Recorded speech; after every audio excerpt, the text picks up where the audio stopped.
Hello, welcome back, and welcome for those of you who are new. David William Pierce, alignment consultant. And this week, I want to speak into something a little tender, because this week marks the 3-year anniversary of someone in my family who took their own life. He wasn't so different to me in age. In some ways, he felt older and wiser, and in others, he was far more playful, youthful, light, and quietly kind. There was an energy he carried into every room that I was fortunate enough to share with him. Even when we were sitting together in silence, sharing a room on holiday, I could feel it. And only later did I come to understand how much he was carrying beneath the surface. The word that's been with me this week is forbearance, patience, restraint, tolerance, and self-control. Not the tight, gritted teeth kind, but the spacious kind. The kind that says, I don't have to act on this right now.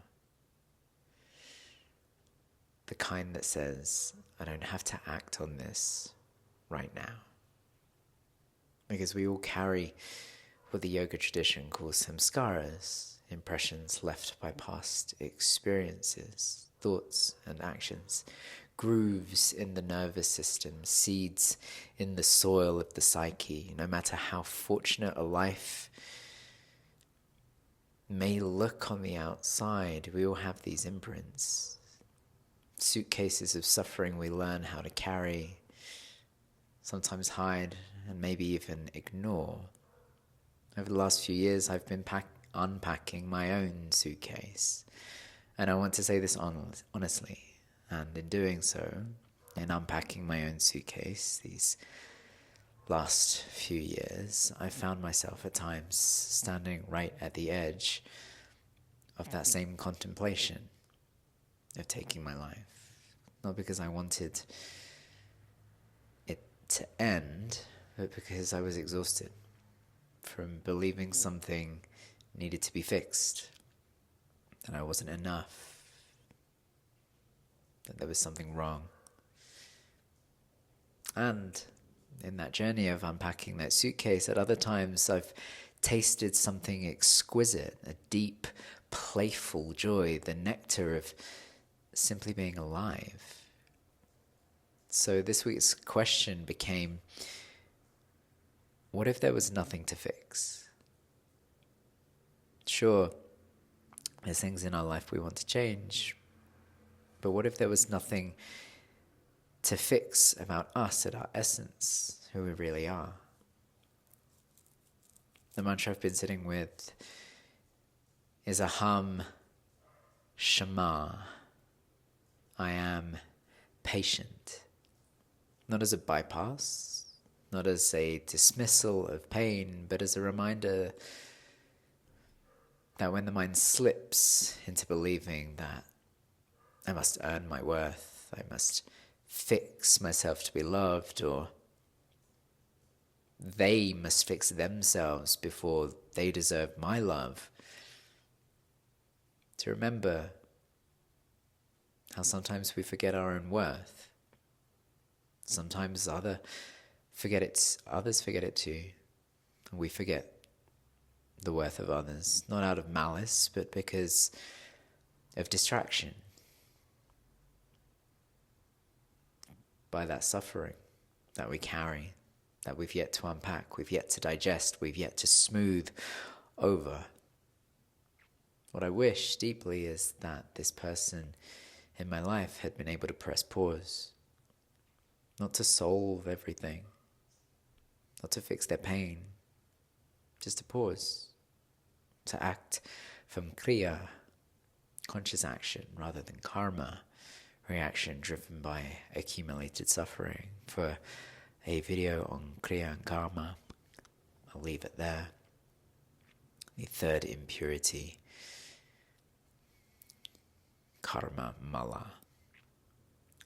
Forbearance gives us time for the nervous system to settle, time for the stories to soften, Time to remember who loves us and why.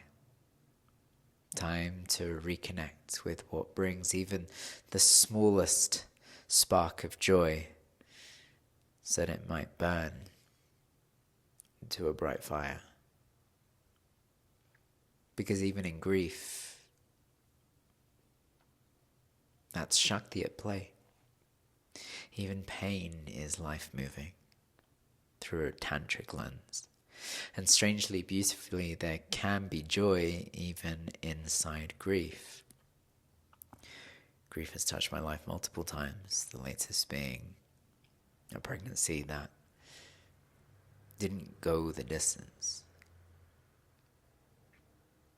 And in that pain was an opportunity for alchemy, to let the energy that had been sadness and pain and suffering turn into gratitude and presence and joy.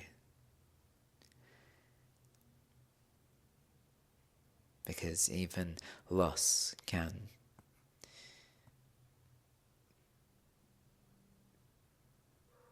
be seen as an opportunity to connect with love. This person was love in motion, even when they couldn't feel it themselves.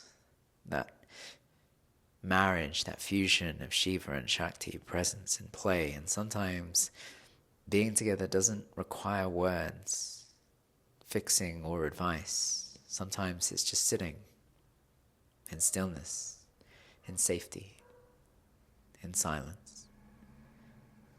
So I'll leave you with this. A question. When you sit in silence, what do you hear? The complaining cynic? Or the grateful critic? And before I close, I want to say this clearly. If you're going through a difficult time, if something feels heavy, overwhelming, lonely, you don't have to carry it by yourself. I can't unpack your suitcase for you. I can hold it for a moment so you can unpack it yourself. You're welcome to reach out if that speaks to you, if you're going through challenge.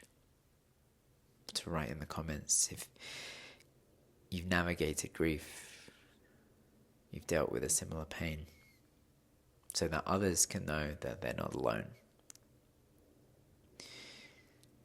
And even speaking, writing about what's going on to some other human being, being truly heard, witnessed, experienced in that, can change everything.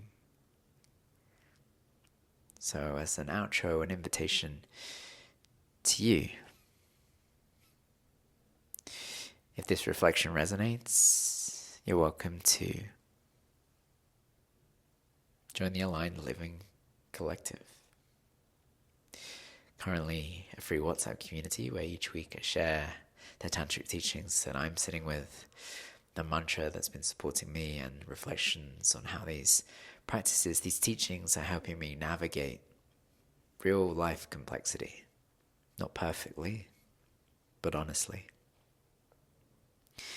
If you'd like to work with me more directly, or just have a conversation, I'd love to connect. You can find out how to do that in the description.